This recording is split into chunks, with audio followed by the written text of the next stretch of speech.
இன்றைக்கு ஒரு புதிய காரியத்திற்குள் நாம் போக போகிறோம். புதிய காரியம்னா லிட்ரலா புதிய காரியம்தான். நம்ம புதிய நாமத்தை பார்த்தோம். அதற்கு பின்பு புதிய உடன்படிக்கை, அந்த புதிய உடன்படிக்கையில் இருக்கும் ஆசீர்வாதங்கள், நித்தியமான ஆசீர்வாதங்களை பார்த்தோம்.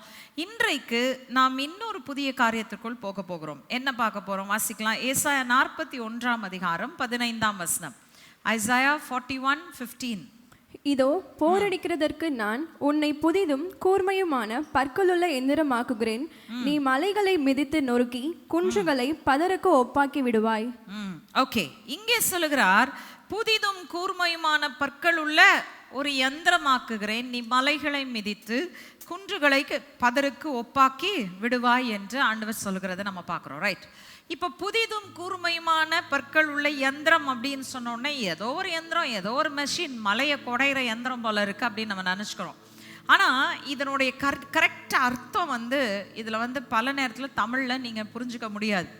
ஏன்னா ஆங்கிலத்தில் சொல்லியிருக்கிறது என்னன்னா, தானியத்தை போரடிக்கும் யந்திரம், த்ரெஷிங் ஸ்லெட்ஜ். ஓகே, நான் போரடிக்கிறதற்குன்னு சொன்ன உடனே அந்த யந்திரம் எப்படிப்பட்டதுன்னு விளங்கி இருக்கணும். பட் சம்டைம்ஸ் அது புரிய முடியாத அளவுக்கு அந்த வசனத்தில் கொஞ்சம் மறைக்கப்பட்டு இருக்கு தமிழ் டிரான்ஸ்லேஷனில். பட் ரொம்ப கிளியராக ஆண்டவர் சொல்கிறது என்னன்னா, நீ யார் அப்படின்னு நம்மளை பார்த்தவர் என்ன சொல்கிறாருன்னா, you are an instrument that is used for threshing. நீ போரடிக்கிறதற்கு நான் பயன்படுத்துகிற ஒரு ஆயுதம், ஒரு இயந்திரம். ரைட். இந்த போரடிக்கும் ஆயுதத்தை கொண்டு நான் என்ன செய்ய போகிறேன் அப்படின்றதான் ஆண்டவர் இந்த வசனத்தில் சொல்றார். இப்போ நம்ம நல்லா ஞாபகம் வச்சுக்கணும், போரடிக்கிற ஒரு யந்திரத்தை கொண்டு நாம் தானியத்தை போரடிக்கிறோம். தேவன் நம்மை அந்த யந்திரம் என்று சொல்லுகிறார். ஆனால் we are not machines. கரெக்டா? ஒரு மெஷினே இருந்தாலுமே சரி, அந்த மெஷின் சும்மா அப்படியே உருவாயிராது. என்ன செய்யணும்? அந்த மெஷினை உருவாக்குறதுக்கு, அந்த மெஷினை உருவாக்குறதுக்கு பல பார்ட்ஸ் தேவை. அந்த பார்ட்ஸை ஒன்று சேர்க்கணும். ஒன்று சேர்த்து அந்த பணிக்கு ஏற்றவாறு அதை ஆயத்தம் பண்ணினால்தான் அந்த மெஷினை அதற்குரிய வேலையை செய்யறதுக்கு வைக்க முடியும். அதே போல தான் உங்களையும் என்னையும் போரடிக்கிற ஒரு யந்திரம் என்று சொல்லி ஆண்டவர் அழைக்கும் போது, பல நேரத்தில் நம்ம அவருடைய கையில் அந்த ஆயுதமாக மாறுறதுக்கு முன்னாடி நம்மளே ஆண்டவர் போரடிச்சு தான் எடுக்கிறார். அல்லேலூயா. எப்படி என்ன பண்ணுறாரு? சிம்பிளாக சொல்லணும்னா, நம்ம பாஷையில் லோக்கல் லாங்குவேஜில் சொல்லணும்னா, துவச்சி எடுத்துடுறாரு சில நேரத்தில் ஆண்டவர் நம்மளை. அல்லேலூயா. எத்தனை பேர் அதை ஒத்துக்குவீங்க? போட்டு நம்ம வாழ்க்கையில் எத்தனை போராட்டங்கள். நான் ஆண்டவர்கிட்ட வந்துட்டா எல்லாம் ஆசீர்வாதமாக இருக்கும், எல்லாம் நிறைவாக இருக்கும், எந்த குறையும் இருக்காது. ஜோமன்னா உடனே பதில் தந்துடுவார், ஜோமன்னா உடனே சுகம் வந்துடும், ஜோமன்னா எல்லாம் உடனே நான் நடந்துடும் நினச்செல்லாம் வந்தேன் ஆண்டவர்கிட்ட. ஆனால் ஆண்டவர் என்னை போட்டு துவச்சி எடுக்கிறாரு சில நேரத்தில் அப்படின்னு நிறைய பேருக்கு உணர்வு இருக்கும். டோன்ட் வரி, உங்களை அழிக்கிறதுக்கு அல்ல, உங்களை உருவாக்குவதற்கே அவர் அதை செய்து கொண்டிருக்கிறார். ஹல்லேலூயா. பல நேரத்தில் we have to go through that process first. போரடிக்கிறது அப்படின்றது சிம்பிள். அது என்னன்னா, தானியம் இருக்கிறது, ஆனால் தானியத்தை சுற்றிலும் அதை மறைத்து கொண்டு அந்த பதர் இருக்குது. அந்த பதரை நீக்கணும்னா என்ன பண்ணணும்? போரடிச்சாதான் அதை நீக்க முடியும். ரைட். ஸோ அதே போல நீங்களும் நானும் ஆண்டவருடைய பார்வையில் எப்படி இருக்கிறோம்னா, ஒரு விலையேற பெற்ற முத்தை போல இருக்கிறோம், ஆர் ஒரு டைமண்டை போல இருக்கிறோம். டைமண்ட் எங்கே கிடைக்கும்? மேலே தரையில் அப்படியே விழுந்து கிடக்குமா? இருக்காது. எங்கே இருக்கும்? நிலத்துக்குள்ள எத்தனையோ டன்ஸ் ஆஃப் ப்ரெஷர் மேலே போடும்போது தான் அந்த டைமண்ட் உருவாகும்னு சொல்கிறாங்க, ராக்குள்ள. அப்போ தோண்டி எடுக்கணும் உள்ளே இருந்து நம்மளை. விளங்குதா? நல்லா கவனிங்க. To make us an effective weapon, நம்மளை ஒரு பயனுள்ள ஆயுதமாய் கர்த்தர் மாற்ற வேண்டும் என்று சொன்னால், நாம் முதலாவது உருவாக்கப்படாவிட்டால் நாம் அந்த ஆயுதமாய் மாற முடியாது. ரைட். இதை ஆண்டவர் சொல்றார் பாருங்க. ஏசாயா 21 அதிகாரம் 10 வசனத்துல ஏசாயா தீர்க்கதரிசி சொல்லுகிற ஒரு வார்த்தை. Isaiah chapter 21 verse 10. என் போரடிப்பின் தானியமே, என் களத்தின் கோதுமையே, இஸ்ரவேலின் தேவனாகிய சேனைகளின் கர்த்தரால் நான் கேள்விப்பட்டதை உங்களுக்கு அறிவித்தேன். ஓகே, இங்க என்ன கூப்பிடுறாரு? இஸ்ரவேல் ஜனங்கள். ஆக்சுவலா இந்த 21 அதிகாரம் பாத்தீங்கன்னா பாபிலோனை குறித்த ஒரு தீர்க்க தரிசனம். அங்க பாபிலோனுக்கு வரப்போகும் அழிவை குறித்து தேவன் தீர்க்க தரிசனமாய் முன்னுரைக்கிறார். இப்போ பாபிலோனை யார் உயர்த்தினா அப்படின்னு கேட்டிங்கன்னா ஆண்டவர் தான் அவங்கள உயர்த்தினார் இல்லையா? பாபிலோன் ராஜாவுக்கு அதிகாரத்தை கொடுத்தவர் யார்? தேவன் தான். நேபுகாத்நேசாரை பற்றி நான் சொன்னேன். மனுஷன் தன்னைத்தானே தலை உயர்த்தி நான் தான் பெரிய ஆளுன்னு நினச்ச உடனே ஒரே அடி வச்சார் ஆண்டவர். தேவன் தான் மனுஷனுடைய ராஜ்யங்களில் ஆளுகை செய்கிறார் என்பதை நீ அறிந்து கொள்ளும்படி நீ என்ன செய்வ? நீ மிருகத்தை போல் ஆயிடுவேன்னு சொன்னார் ஆண்டவர். ஆச்சு, எல்லாம் ஆச்சு. கடைசியில் அவன் ஒத்துக்கிட்டதுக்கப்புறம் அவன் சுய புத்தி அவனுக்கு திரும்பிச்சு அப்படின்லாம் நம்ம பார்த்தோம். ரைட்டா? இப்போ நல்லா கவனிங்க. அந்த பாபிலோனிய ராஜ்யத்தை எழும்பும்படி அனுமதித்தது தேவன்தான் அதை திட்டம் பண்ணினார். ஆனால் அந்த பாபிலோன் ராஜ்யம் இஸ்ரவேலை போரடிக்கிறதற்கு பயன்படுத்தப்பட்ட ஒரு ராஜ்யம்னு வச்சுக்கோங்க. ரைட்டா? என்ன பண்ணாங்க அவங்க? பாபிலோனியர்கள் எதற்கு சிறப்பாய் அறியப்பட்டிருக்கிறார்கள்? இஸ்ரவேல் ஜனங்களை 2ஆம் சிறையிருப்புக்குள் கொண்டு போனவர்கள் பாபிலோனியர். ரைட்?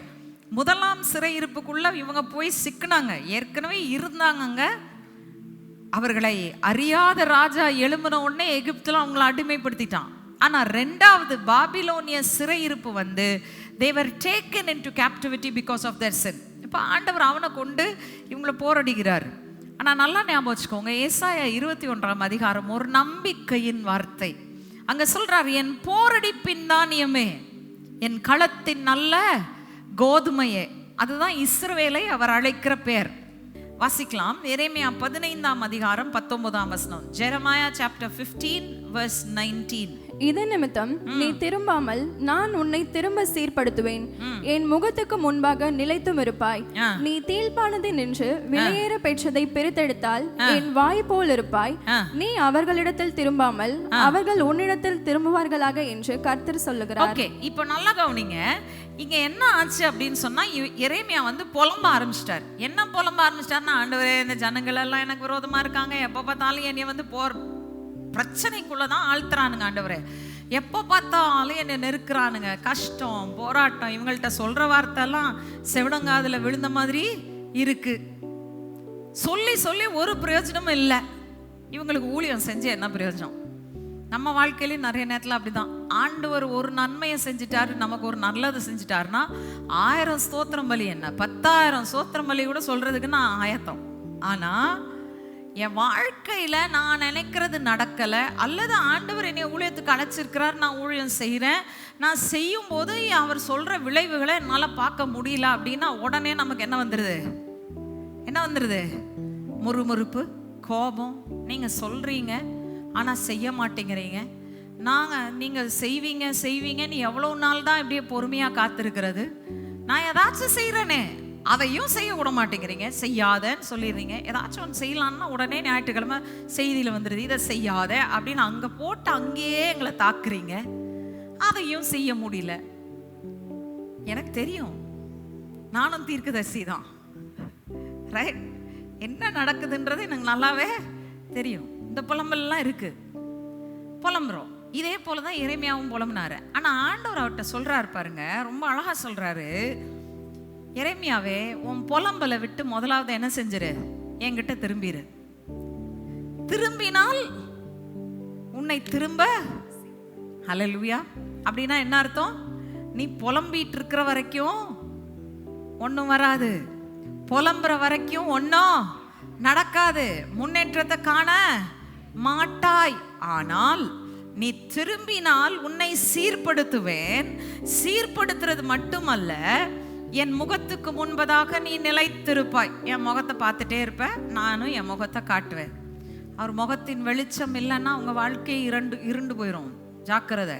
கர்த்தருடைய முகத்தின் வெளிச்சம் நமக்கு இல்லைன்னா நம்ம வாழ்க்கையே இருண்டு போயிடும். அதனால அவர்கிட்ட திரும்பி எப்போ பார்த்தாலும் அவர் முகத்தை பார்த்துக்கிட்டே இருக்கணும். இப்போ அவர் உங்களை ஆயத்தம் பண்ணி கொண்டு இருக்கிறார். எதற்கு ஆயத்தம் பண்ணி கொண்டு இருக்கிறார்? திரும்ப அந்த ஏசாயா 41:15 வருவோம், வாசிக்கலாம்.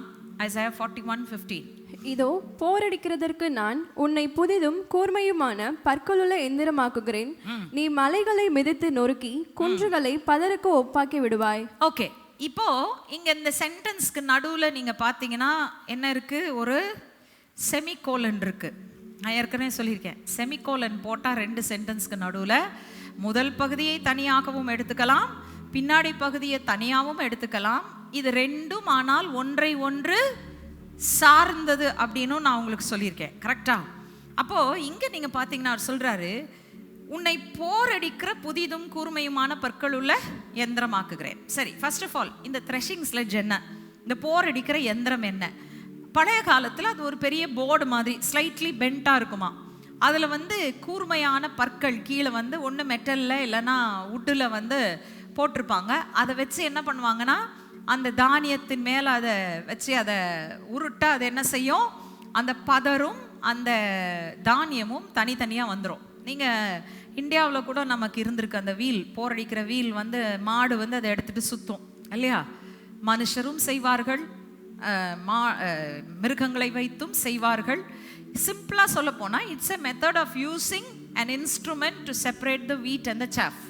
ஸோ அந்த தானியத்தையும் பதரையும் பிரிக்கிற ஒரு யந்திரம், ரைட்?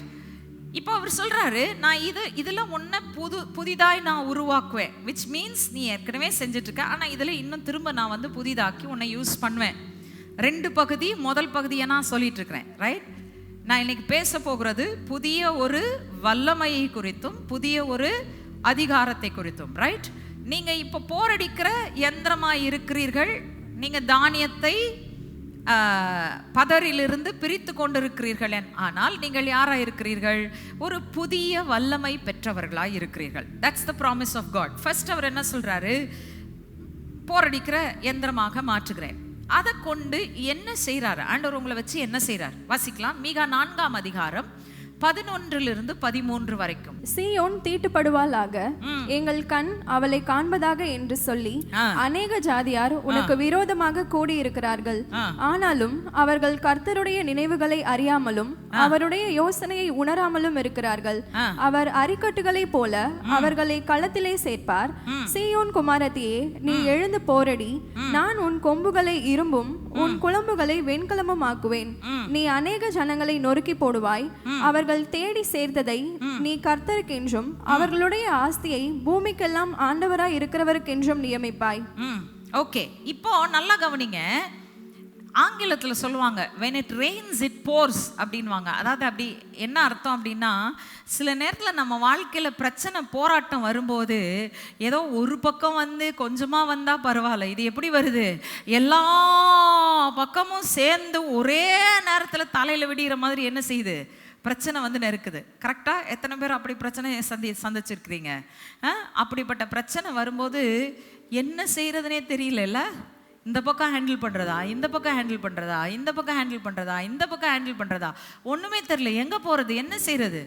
அப்படி வரும்போது கையை உயர்த்தி அல்லேலூயான்றுங்க. அவ்வளோதான். என்ன செய்யுங்க? ஹேண்டில் பண்ண தெரியலையா? கையை உயர்த்தி அல்லேலூயா. எனக்காக யாவற்றையும் செய்து முடிக்க போகிறவர் நெருங்கி வந்துட்டாரு. எனக்காக யாவற்றையும் செய்து முடிக்க போகிறவர் என் பக்கத்தில் வந்து விட்டார். ரைட். இப்போ இன்னொரு விஷயம் சொல்றேன், வாசிங்க. சகரியா 4ஆம் அதிகாரம் 7ஆம் வசனம். ரைட், இதுவும் அதிகாரம். அங்க பாருங்க, சகரியா 4:7. Zechariah chapter 4 verse 7. பெரிய பர்வதமே, நீ எம்மாத்திரம்? செருபாபேலுக்கு முன்பாக நீ சமபூமி ஆவாய். தலைக்கல்லை அவன் கொண்டு வருவான், அதற்கு கிருபை உண்டாவதாக, கிருபை உண்டாவதாக என்று ஆர்ப்பரிப்பார்கள் என்றார். இப்போ பெரிய பர்வதமே நீ எம்மாத்திரம், செருபாபேலுக்கு முன்பதாக சமபூமி ஆவாய். இந்த செருபாபேல் யார்? இப்போ செருபாபேல் அப்படின்ற யூஸ்வலாக நம்ம வந்து பார்க்குறது என்னன்னா, வேதத்தில் ஒரு பாத்திரம் இருந்தார், அவரை கொண்டு ஆண்டவர் ஏதாச்சும் செஞ்சார்னா யூஸ்வலாகவே அவங்க பேருக்குள்ளே ஒரு பெரிய ஸ்டோரியே இருக்கும். அல்லது அவங்க பேருக்குள்ளே ஆண்டவர் என்ன பண்ணியிருப்பாரு? ஒரு பெரிய வல்லமையை வச்சிருப்பார். ஆப்ரஹாமா மாத்தினார், சாராய வந்து சாராள் என்று மாத்தினார். ஆனால் இந்த செருபாபேல் அப்படின்ற பேர் எடுத்துட்டிங்கன்னா ஆக்சுவலாக அது ஆப்போசிட், நெகட்டிவ். அந்த மனுஷனுக்கு அது ஒரு பிரயோஜனமே இல்லாத ஒரு பேர் தான் சொல்லணும். ஏன் தெரியுமா? Zerubbabel means seed of Babel, பாபேலின் வித்து அப்படின்னு அர்த்தம். பாபேல் என்று சொன்னாலே கன்ஃபியூஷன், குழப்பம். குழப்பத்தின் வித்தா இருக்கிறவன் எங்கெங்க போய் மலையை மிதிச்சு நொறுக்குவான். இப்போ நம்மளோட ஐடென்டிஃபை ஆறாரு இல்லையா? ஜெருபாபேல் நம்மளோட ஐடென்டிஃபை ஆயிடுறாரா? நம்மளை போல ஒரு டிக்கெட் தாங்க, பரவாயில்ல. ஆனா அந்த டிக்கெட்டுக்கு முன்னாடி ஆண்டவர் சொல்றாரு, என்ன ஆகுமா? மலைகள் எல்லாம் என்ன ஆகும்? பெரிய பர்வதமே நீ எம்மாத்திரம் செருபாபேலுக்கு முன்பதாக சம பூமி ஆவாய். அவர் பேர்ல ஒண்ணும் கிடையாது. there is nothing in his name. அதுக்கு முந்தின வசனத்துல விஷயம் இருக்கு, வாசிங்களேன். சகரியா 4:6, Zechariah chapter 4 verse 6. அப்பொழுது அவர், செருபாபேலுக்கு சொல்லப்படுகிற கர்த்தருடைய வார்த்தை என்னவென்றால், பலத்தினாலும் அல்ல பராக்கிரமத்தினாலும் அல்ல, என்னுடைய ஆவியினாலே ஆகும் என்று சேனைகளின் கர்த்தர் சொல்லுகிறார். அல்லேலூயா. அவர் சொல்றாரு, செருபாபேலே உன் பேர்னால அல்ல, செருபாபேலே உன் திறமையினால அல்ல, செருபாபேலே உனக்கு இருக்கிற அறிவினாலும் ஆற்றலினாலும் அல்ல, தேவனுடைய ஆவியினாலே ஆகும். அல்லேலூயா. உங்க நெஞ்சில கையை வச்சு சொல்லுங்க, என் பலத்தினாலும் அல்ல, என் பராக்கிரமத்தினால அல்ல, என் அறிவினால அல்ல, என் திறமையினால அல்ல, தேவனுடைய ஆவியினால ஆகும். கையை உயர்த்தி சொல்லுங்க, தேவனுடைய ஆவியினால ஆகும். It shall be done by the Spirit of God who resides in me. Hallelujah. எத்தனை பேர் புரிஞ்சுக்கிட்டீங்க எனக்கு காலையில? இது எதுக்கு பலன்? எதுக்கு பலன்? சாத்தானுடைய ராஜ்யத்தை அழிப்பதற்கு. தேவனுடைய ராஜ்யத்தை கற்ற வழியில பிசாசு கொண்டாந்து வைக்கிற எல்லா பர்வதங்களும் எல்லா மலைகளும் அடித்து நொறுக்கும்படியாக கிறிஸ்து என்னும் தலைக்கல்லை கொண்டு வந்து ஜனங்களுடைய வாழ்க்கையில விதைப்பதற்காக சத்ரு அதுக்கு விரோதமா என்ன தடையை கொண்டாந்தாலும் நீங்க இயேசுவின் நாமத்தில் எழுந்து நிற்கும் போது வானோர் பூதலத்தோர் பூமியின் கீழானோர் யாவருடைய முழங்காலும் அந்த நாமத்திற்கு முன்பதாக முடங்கும். அல்லேலூயா. நீங்க சுமந்து வருகிறது அந்த நாமத்தை மட்டும்தான். ஓகே, இப்போ புரிஞ்சுக்கிட்டீங்களா? வல்லமை, அதிகாரம், புதிதான வல்லமை, புதிதான அதிகாரத்தை கர்த்தர் கொடுக்கிறார். நிறைய அதிகாரத்தை பத்தி நான் உங்கள்கிட்ட பேசிட்டேன். நீங்களும் நானும் இனிமேலையும் உட்கார்ந்து அழுது புலம்பி ஜெபிக்கிற கிறிஸ்தவர்களா இருக்கவே கூடாது. ஆத்துமாக்களுக்காக அழுது புலம்பத்தான் வேணும், வேற வழியே கிடையாது.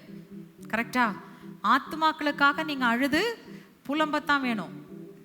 சில ஆத்துமாக்களுக்கு மட்டும்தான் நீங்க அதிகாரம் எடுக்க முடியும். உங்க பிள்ளைங்களுக்காக, அதுவும் அவங்க ஒரு சர்டன் வயசுக்குள்ள இருக்கிற வரைக்கும் தான் நீங்க அவங்களுக்காக அதிகாரம் எடுத்து கட்டி ஜெபம் பண்ண முடியும். அந்த வயசு தாண்டிட்டா அதுக்கப்புறம் அவன் தனி ஆத்துமான்றதை ஞாபகம் வச்சுக்கோங்க. அதிகாரம் இல்லை நமக்கு அதை ஜெபம் பண்றதுக்கு. நம்ம ஒன்றும் பண்ண முடியாது. திறப்புல நின்று ஆண்டவர் நமக்கு கொடுத்துருக்கிற ராஜ மேன்மையை வச்சு அவர்கிட்ட ஆத்துமாக்களுக்காக என்ன செய்ய முடியும்? அழுது ஜெபிக்கத்தான் முடியும். ஆனால் உங்க வாழ்க்கையின் காரியத்துக்கு ஒரு கண்ணீரை கூட வேஸ்ட் பண்ணாதீங்க. அல்லேலூயா. உங்க வாழ்க்கையின் காரியத்திற்கு ஒரு கண்ணீரை கூட. எங்க தாவீது அவ்வளவு சங்கீதம் எழுதியிருக்கிறார், அவர் அவ்வளவு அழுதிருக்கிறார், என்னை அழாதன்னு சொல்றீங்க? அவர் வாழ்ந்த காலத்துல கிறிஸ்து சிலுவையில மரித்து மரணத்தை, பாதாளத்தை, பிசாசை ஜெயித்து உயிரோட எழும்பல. ஆனா இன்னைக்கு என் ஆண்டவராகிய இயேசு கிறிஸ்து இந்த உலகத்துல பாவத்தை, பாதாளத்தை, மரணத்தை, சாத்தானை, எல்லா எதிர்மறையானவைகளையும் ஜெயித்து உயிரோடு எழுந்த நாட்கள். அல்லேலூயா. இது சபையின் மகிமையின் நாட்கள். நாம் கூனி குறுகி உட்கார்ந்து கொண்டிருக்கிற நாட்கள் அல்ல. சபை மகிமையின் மேல் மகிமையை காணும் நாட்கள்ல நம்ம இருக்கிறோம். வழங்குதா? இன்னைக்கு போய் ஜனங்களை ஜெபம் பண்ணுமா, நீ கண்ணீர் விட்டு ஜெபம் பண்ண, ஆண்டவர் ஜெபத்தை கேட்பாருன்னு யாராச்சும் என் சர்ச் மெம்பர் சொல்லி கொடுத்தீங்கன்னு கேட்டா நான் உங்களை கூப்பிட்டு உதப்பேன். ஏன் தெரியுமா? நீங்க இங்க இருந்தே பிரயோஜனம் இல்லைன்னு அர்த்தம். என்ன செய்யணும்? தைரியமா இரு. கர்த்தர் நமக்கு கொடுத்திருக்கிற அதிகாரத்துல நம்ம எழுந்து சத்ருவுக்கு எதிர்த்து நிற்போம். நீங்கள் யார்? நீங்கள் யார்? பக்கத்துல இருக்கவங்களை பார்த்து கேளுங்க, நீங்க யாருங்க? நீங்க யாருங்க? நீங்க அனாதை இல்ல. சொல்லுங்க, நீங்க அனாதை இல்ல. நீங்க அனாதை இல்ல. நீங்க ராஜாதி ராஜாவின் பிள்ளை. ராஜாதி ராஜாவினுடைய பிள்ளை. ராஜாதி ராஜாவை அப்பா பிதாவே என்று அழைக்கிற சந்ததி. அவருடைய அதிகாரம் உங்களுடைய அதிகாரம். பழைய ஏற்பாட்டுல சொல்றான் கிதியோனுடைய பட்டயம் கர்த்தருடைய பட்டயம்னு சொல்றான். ஆனா நீங்களும் நானும் அந்த தகப்பனுடைய பிள்ளைகளுங்க. அவர் அந்த கிதியோனை பார்க்கிலும் நாம் பெரியவர்கள். அல்லேலூயா. கிதியோனை பார்க்கிலும் பெரிய அதிகாரம் பெற்றிருக்கிறோம். நீங்களும் நானும் ராஜாதி ராஜாவினுடைய பிள்ளை. அவர் சொன்னார்னா, ஒருத்தன் சொன்னதை செய்யலன்னா என்ன ஆகும்? ஒரு ராஜா, சாதாரண ராஜாவை எடுத்துக்கோங்க.